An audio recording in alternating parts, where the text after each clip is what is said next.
tenemos que ahora, nos vamos a enfocar más bien en la parte de líquidos y electrolitos.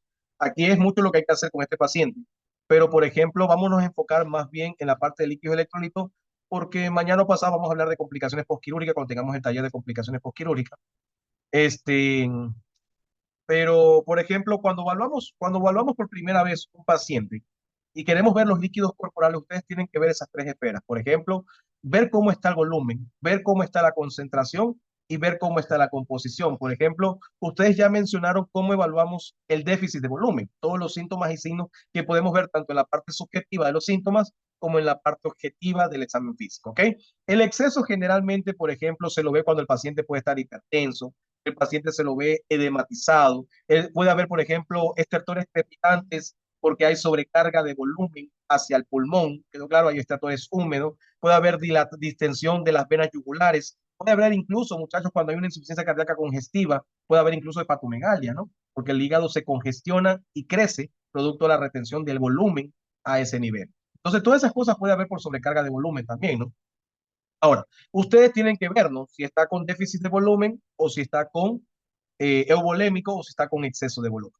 Cuando vemos la concentración, es importante saber y fundamentalmente que la concentración tiene que ver con la osmolaridad, ¿ok? Y para calcular la osmolaridad necesitamos valores. Claro, necesitamos valores de sodio, necesitamos valores de glicemia, necesitamos valores de urea o de nitrógeno urémico, por ejemplo, ¿ok? Y ahí mismo ver si el paciente está hiperosmolar, isoosmolar o hiposmolar, por ejemplo. Esos son los trastornos que pudiéramos encontrar en la concentración, mientras que en la composición dependerá del electrolito que vayamos a investigar. Por ejemplo, en cirugía, los que más investigamos es sodio y potasio. Son los que más generalmente nos ocasionan problemas en nuestros pacientes postquirúrgicos o previo a la cirugía, ¿no? Y entonces ahí puede haber déficits, que ustedes saben que es la hiponatremia, hipopotasemia, o puede haber exceso, está la hiperpotasemia, la hipertensión. ¿Ok? Existen claves para evaluar los líquidos corporales en un paciente quirúrgico. Y aquí yo les voy a mostrar o les voy a resumir 5 claves fundamentales que ustedes tienen que tener en cuenta a la hora de resolver un caso clínico. ¿Okay? Lo primero, como habíamos mencionado en el video anterior, ¿no? Es ese aspecto general del cual te permite evaluar el estado hemodinámico. Y este estado hemodinámico no solamente puede estar variado porque exista déficit de volumen, sino que también puede variar si existe exceso de volumen. Tal es el caso, por ejemplo, que cuando evaluamos el estado hemodinámico, debemos tener en cuenta, por ejemplo, cómo está esa presión arterial, cómo está esa frecuencia cardíaca, cómo está esa frecuencia respiratoria, cómo está ese llene capilar, cómo está ese pulso, ¿no? La perfusión cutánea, ¿ok? Por ejemplo, cuando existe déficit de volumen, generalmente estos estados, como habíamos mencionado anteriormente, son leves, muy pocas veces se presentan manifestaciones clínicas, dado que generalmente el cuerpo tiende a compensarlos sin ocasionar dificultades en la homeostasis del cuerpo. ¿Okay? Sin embargo, cuando ya existen trastornos tanto moderados como severos, ya esos cambios ocasionan cierta variabilidad en ese estado, en esos signos vitales, en esos parámetros vitales, por ejemplo. Si existe déficit de volumen, generalmente estos pacientes van a estar taquicárdicos, van a estar hipotensos, va a tener una piel pálida, fría, sudorosa, puede haber disminución de la diuresis horaria o disminución de la diuresis en 24 horas, por ejemplo, está el paciente oligúrico, ¿no? E incluso estos pacientes pueden tener ya alteración de cierta forma del estado de conciencia, como habíamos mencionado, como dije en el video anterior. ¿Ok? Vámonos al otro lado. Cuando existe exceso de volumen, generalmente por sobrecargas, aquí, por ejemplo, el paciente puede estar igualmente taquicárdico, puede haber un aumento de la frecuencia respiratoria si esta sobrecarga de volumen ha hecho que se retenga líquido a nivel de los pulmones y entonces podemos encontrar cierto grado de insuficiencia respiratoria, disnea, puede haber una ingurgitación yugular, puede haber, por ejemplo, edemas a nivel del cuerpo, puede haber hipertensión, lo contrario cuando existe déficit de volumen. ¿Ok? Siempre es importante, vuelvo a recordar, tratar de tener este conocimiento, dado que cuando sospechamos que exista el trastorno, porque, por ejemplo, existe un aumento en las pérdidas o disminución en las pérdidas, ¿quedó claro? O nos damos cuenta que aumentamos quizás los ingresos, ¿quedó claro? Siempre es importante evaluar ese estado hemodinámico como primera pauta. Segundo, pasamos a evaluar el balance hídrico, ¿ok? Teniendo en cuenta que existen tantos ingresos como egresos, ya sean estos sensibles o insensibles, que posteriormente lo vamos a explicar. Es importante que todo médico sepa definir lo que es un balance, ¿no? Por lo tanto, hablamos de balance cuando un balance no es nada más que la suma aritmética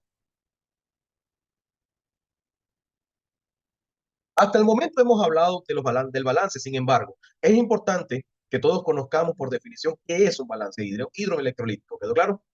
El balance hidroelectrolítico no es nada más que la suma aritmética de los ingresos y egresos, tanto hídricos como de electrolitos. ¿Quedó claro? Que va en base generalmente a un adecuado control de ingestas y excretas que dependerá de la condición del paciente, el tiempo que generalmente se hagan ese tipo de medidas, ¿no? Por ejemplo, pacientes en la terapia intensiva, muchas veces el balance de ingresos y egresos se lo realiza cada 4 horas, cada 6 horas. Quedó claro, sin embargo, en una sala convencional abierta, generalmente el balance es cada día, ¿no? Entonces, siempre es importante que existen dos tipos de balance.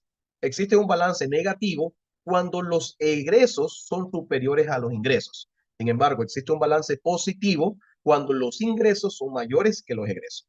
Aquí tenemos, por ejemplo, que hablamos de ingresos, tanto sensibles como insensibles. Por ejemplo, los sensibles son todo aquello que se pueda medir, como dijimos anteriormente, ¿ok?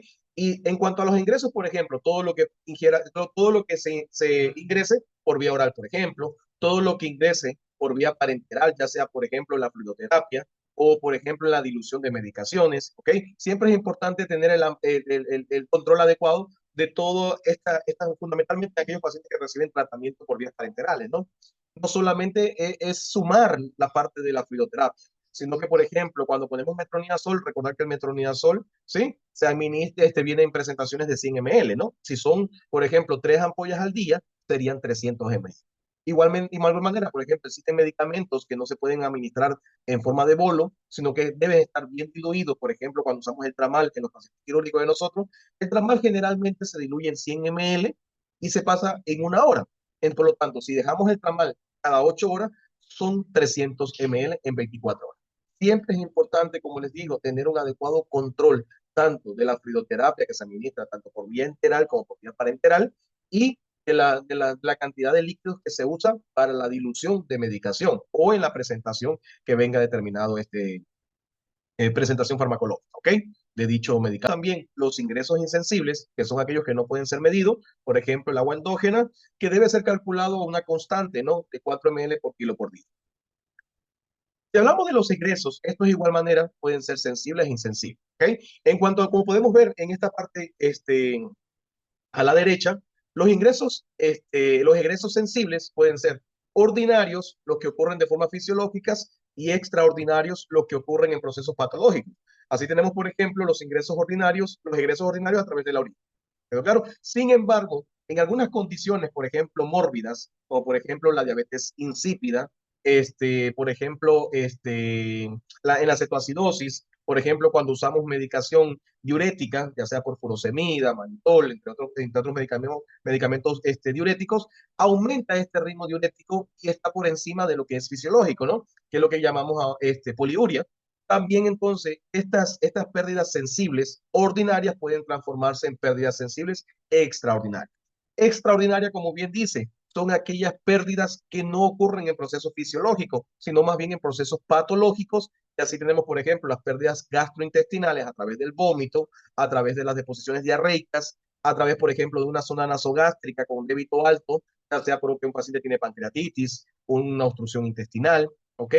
A través, por ejemplo, de un estómago, fundamentalmente una ileostomía, en muchas ocasiones tienen débito alto. Siempre es importante evaluar todo este tipo de pérdidas extraordinarias, ¿ok?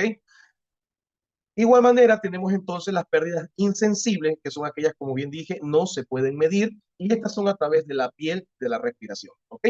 Generalmente también se calculan a través de una constante en el hombre por 0.6 ml, quedó claro, por kilogramo por día, y en la mujer por 0.5 ml por kilo por día. Estas insensibles pueden ser ordinarias, que son las que ocurren en procesos fisiológicos, pero también pueden ser extraordinarias. Por ejemplo, un paciente con fiebre aumenta la temperatura, generalmente mayor frecuencia respiratoria, existe tanto pérdida a través de la piel como a través de la respiración. Se dice que cuando un paciente tiene la temperatura elevada por encima de 37 grados centígrados, se debe calcular una constante adicional de 0.2 ml por kilo por cada grado centígrado por encima de 37 y por cada hora que se mantenga esa temperatura. ¿Ok? Siempre es importante tener en cuenta estas pérdidas extraordinarias a la hora de hacer el balance. ¿Ok? Si tiene 38, yo voy a sumar esta pérdida insensible. Si tiene 37, no. ¿Sí? Pero, por ejemplo, si tiene 39 grados centígrados, aquí ya no voy a sumar por 0,2, voy a sumar por 0,4. ¿Por qué? Porque te dice 0,2 por cada grado centígrado. El paciente tuvo 2 grados centígrados por encima de 37. ¿Quedó claro? Y por cada hora, ¿qué quiere decir? Que si fue por 3 horas, tiene que multiplicarlo por 3, ese resultado, porque es por cada hora. ¿Dudas entonces en esta parte? ¿No? Ok. Como tercer punto, hay que hacer una exploración dirigida a esa boleta. Generalmente hay que enfocarnos en cómo está esa mucosa, en cómo está la turgencia de la piel, si hay edema o no hay edema, cómo están las venas yugulares, cómo están, si están infartadas, si están colapsadas. Y otra forma de medir también tanto las pérdidas como las retenciones de volumen es a través de un peso diario. ¿Okay? Como cuarto punto, recordar que siempre la parte objetiva va encaminada no solamente a la parte clínica, sino que también existen formas por a través de exámenes complementarios que pudiéramos evaluar estos trastornos. Por ejemplo, como puntos claves, debemos siempre tratar de evaluar la parte de la composición, fundamentalmente en la parte del sodio, del potasio, del cloro, ¿ok? Generalmente estos electrolitos van siempre generalmente acompañando los trastornos fundamentalmente asociados en la parte gastrointestinal, ¿ok? Si existe un déficit de volumen, con frecuencia pudiéramos determinar cómo está esa parte renal, dado que como mecanismo compensador, el riñón entra parte a tratar de retener líquidos, evitando la eliminación a través de la orina. Esto ocasiona generalmente que no se pierden adecuadamente los azoados y tienden a elevarse. Diferente, por ejemplo, cuando hay exceso, ¿no? Aquí generalmente hay un aumento de la diuresis, sin embargo, siempre es importante indicarlo, dado que una causa de retención de líquido es una falla renal. Entonces pudiéramos hacer un diagnóstico diferencial en este caso. ¿Quedó claro? Otros estudios complementarios, por ejemplo, como la gasometría arterial, el lactato, son parámetros bioquímicos muy importantes para evaluar la perfusión tisular. Con frecuencia se encuentran alterados, por ejemplo, hay una hiperlactacidemia y una acidosis metabólica en los estados de hipoperfusión. Y acompañado igualmente la osmolaridad, podemos, en dependencia de la fórmula, que más después vamos a hablar acerca de eso, también pudiéramos indicar, por ejemplo, el nitrógeno urémico, la urea, la glucosa, importante para medir la osmolaridad. Por último, no nos podemos olvidar de revisar esa historia clínica. ¿Quedó claro? ¿Por qué? Porque tenemos que encontrar la causa que está condicionando esta alteración, ¿no? Siempre es importante revisar qué tipo de cirugía fue el paciente sometido. Por ejemplo, si fue una cirugía a nivel de las cavidades abdominales pélvicas, a nivel de la cavidad torácica, de la cavidad craneal. Si fue intervenido, por ejemplo, a nivel del tubo digestivo o una estructura vascular que tenga una hemorragia. Por ende, hay pérdidas a través de estar perdiendo líquido del espacio intravascular, ¿no? Hay que determinar por qué esa probable pérdida. Aquí tenemos, por ejemplo, los secuestros del tercer espacio, los edemas viscerales, los estados de inflamación o alguna hemorragia quirúrgica. Y por último, recordar siempre que los estados inflamatorios, ya sean por una peritonitis o está en un estado séptico, esto generalmente ocasiona fugas capilares, aumentando de esa manera los requerimientos de líquido y quizás todo este déficit de líquido sea porque nosotros no hayamos aportado adecuadamente la cantidad de líquido que el paciente necesita. Por ejemplo, hicimos un cálculo mal en base a las necesidades o requerimientos basales de este paciente y nos olvidamos que en estados de hipermetabolismo estos requerimientos aumentan. Tener siempre presente esta situación. ¿Okay? Estos líquidos, ¿cómo están distribuidos? ¿No? Saber que están distribuidos en 3 tipos de compartimentos, ¿no? El líquido extracelular, intracelular y plasma. Y se los doy así porque el Schwartz, que es su texto de base, fundamentalmente se los da así. Generalmente vienen como extracelular e intracelular. El plasma está dentro del extracelular, que se correspondería al intravascular, ¿no? Por ejemplo, Caterín, de la cantidad de agua corporal total que existe en el organismo, ¿no? Claro, ¿cómo se distribuye esta agua corporal en el espacio extracelular y cómo se distribuye en el intracelular? O sea, a ver, el 60% de agua es total en adulto, como usted dijo en el GAIS. El 20% es en el extracelular y el 40% en el intra. En el intra, ¿no? Y ese 20 en el extra está 5 en el plasma, que sería el intravascular, 15% y, en el y 15 en el intersticial. intersticial, ¿no? Entonces, de esa forma tenemos distribuido, y es importante conocerlo. Ahora, pero en ocasiones, por ejemplo, como bien dijiste tú, el 60% del cuerpo, o sea, del peso corporal total es agua. Por lo tanto, es el agua corporal total, ¿no? Pero este porcentaje en agua puede variar. Por ejemplo, Yaixa. ¿Qué puede hacer que ese por ciento de agua corporal varíe en ese peso corporal total, o sea, en el organismo? El porcentaje de agua corporal, por ejemplo, Catherine dijo que en el cuerpo, sí, el 60% de agua corporal, somos agua corporal. ¿Qué puede hacer que sea menor o sea mayor ese porcentaje de agua corporal? El peso del paciente. ¿A qué te refieres? O sea, pacientes obesos, pacientes pelados, a eso. Sí, la pregunta, o sea, no entiendo la pregunta. Ya lo he dicho, ¿no? Cuando no se entiende, pero se ha estudiado, ¿no? Así es fácil. O sea, ya si estuviera estudiado, me lo van a entender. Por ejemplo, ¿qué les quiero decir yo, no? Ese por ciento, o sea, este 60% de agua corporal total es variable, no siempre es así. Recuerden que todas estas mediciones son en el hombre Guyton, ¿ok? Estamos hablando primero que es en un hombre, ¿no? Y incluso una de las cosas que hace variar ese por ciento es el sexo, porque en la mujer es menor. Recuerden que la mujer tiene mayor cantidad de tejido graso que nosotros. Y estoy hablando, por ejemplo, no es que digan que el hombre, o sea, no comparen, tiene que ser, por ejemplo, un hombre de 40, de 60 kilogramos con una mujer de 60 kilogramos. A eso me refiero, que el porcentaje de grasa en la mujer es mayor que en el hombre. El hombre generalmente tiene más músculo. Entonces, como la grasa no se lleva con el líquido, generalmente la mujer tiene un 10% menos. Por eso se dice que el porciento en la mujer es de un 50% de agua corporal total. ¿Quedó claro? Entonces, tiene que ver con el sexo, a eso me refiero. Tiene que ver con la edad, Yaisa. Por ejemplo, en esta gráfica te dice, aquí te hace, ¿no? Por ejemplo, mira el puntero, ¿no? Miren aquí, miren cómo pone en la gráfica un niño, ¿no? Y se dice que el agua corporal en edad temprana, incluso en el recién nacido, el agua corporal total es un 90% en el recién nacido. Y a medida que va aumentando la edad, 2 meses, va disminuyendo, incluso 70%. Y ya el niño mayor de 5 años tiene el mismo por ciento que el hombre adulto. Claro, 60%. Ahora, pero miren lo que ocurre en la edad extrema, ¿no? En los ancianos. En los ancianos también es menor el agua corporal total. Pero claro, por ejemplo, incluso tiene un por ciento de un 5 o un 10% menos cuando esa edad supera los 65 años. En relación, vuelvo y reitero, a ese paciente Guyton, que fue donde se hizo todos estos estudios para poder medir la cantidad de agua corporal que un ser humano tiene. ¿Okay?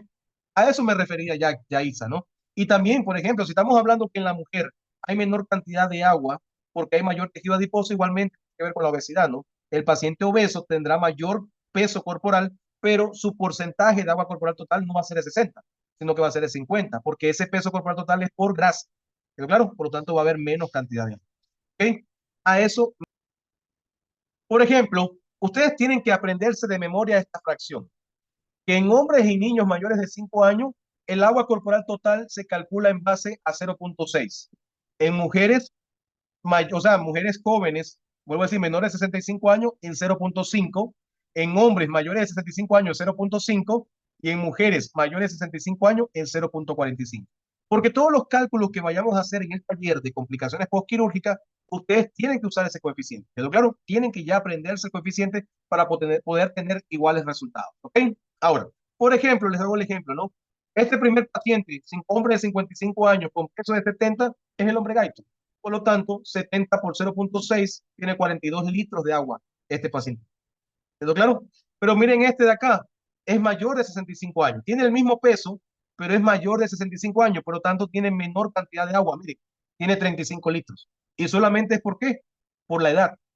¿Quedó claro? Por eso tiene menor cantidad de agua que el de 55. Y tiene el mismo peso. Igualmente ocurre con las mujeres. ¿Quedó claro? Por ejemplo, mujeres de 55 años, 60 kilogramos, 30 litros. Pero miren con la mujer de 68 años. ¿Quedó claro? 60 kilogramos, pero obtiene 27 litros de agua por plato total. ¿Quedó claro, Yaitza? Ahora sí me logras entender lo que te estaba diciendo. Que no tiene que ver con el peso, sino que tiene que ver con las variables, ¿no? Edad, ¿sí? Sexo, obesidad o no. ¿Ok? Osmolaridad, ¿sí? La osmolaridad no es nada más que la concentración, ¿sí? La concentración de iones por litros de solución, ¿no? Tienen diferentes fórmulas, pero yo, señores, no les voy a pedir todas las fórmulas que se la aprendan. La que les voy a pedir es la osmolaridad efectiva. ¿Qué quiere decir? Que tendrán que aprenderse esta de aquí, del centro. ¿Quedó claro? Esta que dice la osmolaridad plasmática se calcula sobre 2 por sodio más glucosa entre 18. ¿Quedó claro? Ahora, es importante que ustedes conozcan de dónde sale ese 18. Diego, ¿tienes idea de dónde sale ese 18? ¿Por qué las cifras de glucosa debe dividirse entre 18? Sí, es necesario porque hay que cambiar la unidad de medida a milimoles, me parece. Así mismo, miren cómo la unidad de glucosa viene en miligramos por decilitro y miren la unidad de osmolaridad viene en kilosmol por litro. Entonces, este cociente de 18 a esa medida de glucosa que nosotros te manejamos, la podemos convertir a la unidad milismol por litro. Y eso es lo que determina Pero, por ejemplo, es importante que ustedes sepan, porque, por ejemplo, en México, ¿no? En México, la medida de glucosa se da en milimol por litro. Aquí ya no tendrían que hacer la conversión, ¿ok? Entonces, siempre es importante tener en cuenta, no vayan a hacer que ustedes conviertan la glucosa en milimol por litro sobre 18. Les va a dar una ínfima cantidad, entonces el resultado no les va a dar igual, ¿ok? Siempre tener en cuenta esa situación. Y el 2 traduce los otros dos electrolitos que están en el espacio extracelular, ¿no? El cloro y el bicarbonato, que son los más frecuentes que ocurren, que están en el espacio extracelular, ¿ok?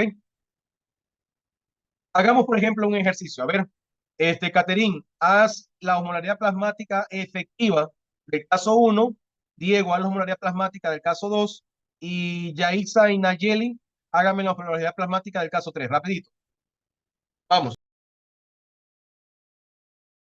Ahora sí, Caterín, cuéntame. ¿Cuánto te dio? 275,5 milismoles por litro. Ok, vamos a ver. Porque,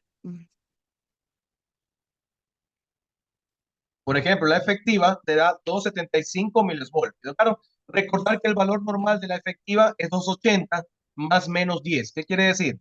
¿Quedó claro? Perdón, 280.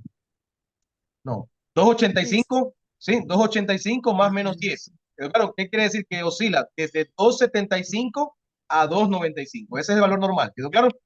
Ahora, aquí, por ejemplo, está viendo eso, Caterín, ¿qué dirías? ¿Cómo está la osmolaridad?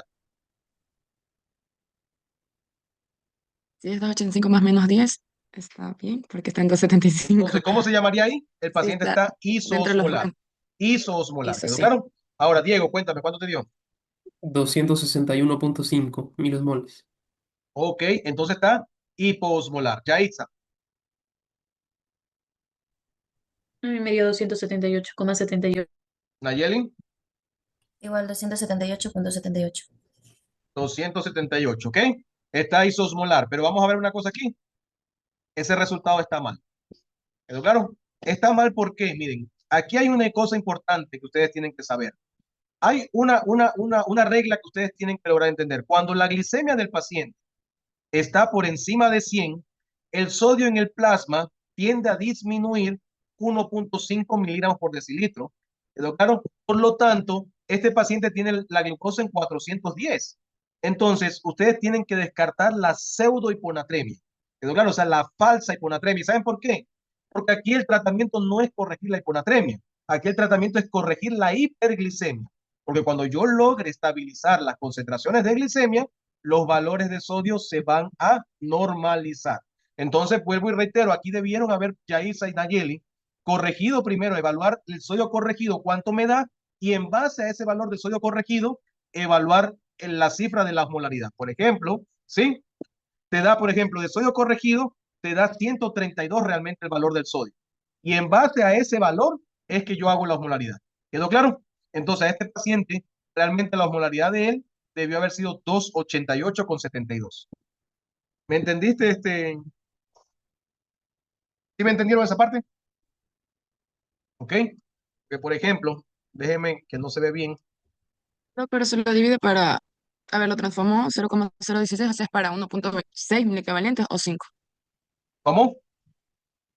Usted dijo que es para 1,5 mil equivalentes o para Eh, 1,6, no, no, no. Yo te porque decía ahí que dice 0,016. sí, es que ese 0.016 te está diciendo que por cada 100 miligramos por decilitro, el sodio disminuye 1.6. Recuerda que Por 100 eso tiene solo 2 ceros, ¿no? preguntaba.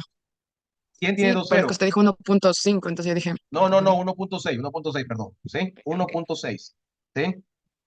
Entonces, por eso es que el cociente de suma es 0.016 multiplicado por el resultado. Ahora, recuérdense que aquí hay que saber los principios aritméticos, ¿no? Que primero la primera operación que se hace es lo de los paréntesis. Después la suma, perdón, la multiplicación y las divisiones. Y por último, la suma y la resta. Porque si ustedes no lo hacen así, aunque no lo crean, esas cifras no les van a dar. Y les digo y se lo repito porque ya con frecuencia, no doctor, no me da, no me da, no me da. ¿Por qué? Porque primero suman el sodio con el más 0.16 y ese resultado lo multiplican.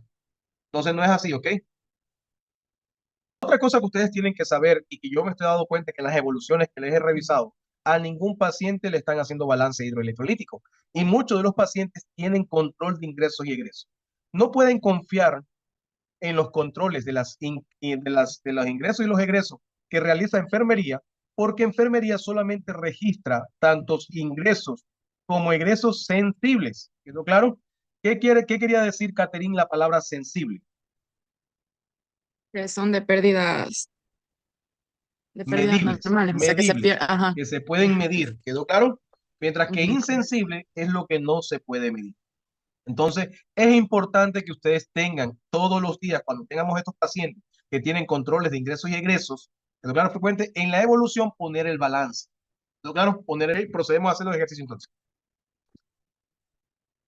Vamos. Caterín y Diego, el 1, Yaisa y Nayeli el 2. Balances. Cuéntame, Caterín. ¿Cuánto te dio el balance?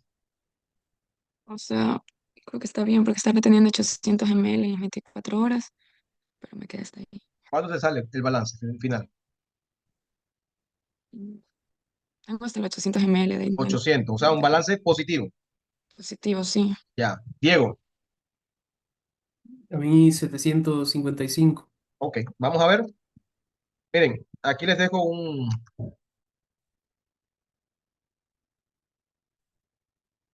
por ejemplo, yo tengo que tuvo ingresos 2.300 y egreso 2.100. Por ejemplo, ¿de dónde salen esos 2.300? Él tuvo de sensible 500 de la parenteral y 1.500 de la hidratación. Ahí hay 2.000, pero el agua endógena le corresponde 300. ¿Quedó claro? Ahí están los 2.300. Y de egreso, vuelvo a decir, sensibles fueron 1.200. ¿Quedó claro? ¿Por qué? Porque orinó 1.200. Ah, pero este es hombre, perdón, hay que calcular por 0.6. 0.6 da 1.040, ¿sí? Que pesa 75 kilogramos, pero 75 kilogramos por 0.6 por 24, porque recuérdense que es por 24, da 1.080 en este paciente. La pérdida es insensible por el pulmón. Entonces, si sumamos 1.080 más 1.200, da 2.280 de egreso. Si esos 2.280 y tuvo 2.300 de pérdidas de ingreso, este paciente solo tiene un balance positivo de 20. ¿Quedó claro? De 20. Ahí quítale un 0. Realmente es de 20. ¿Quedó claro? ¿Sí me logran entender o no? Porque, por ejemplo, no, vamos, antes que me vaya, porque ya veo el resultado. Ya les voy a corregir el otro. Dígame, Yaisa, ¿cuánto te dio a ti? Yo también estaba confundida en una parte. ¿Cuánto te dio?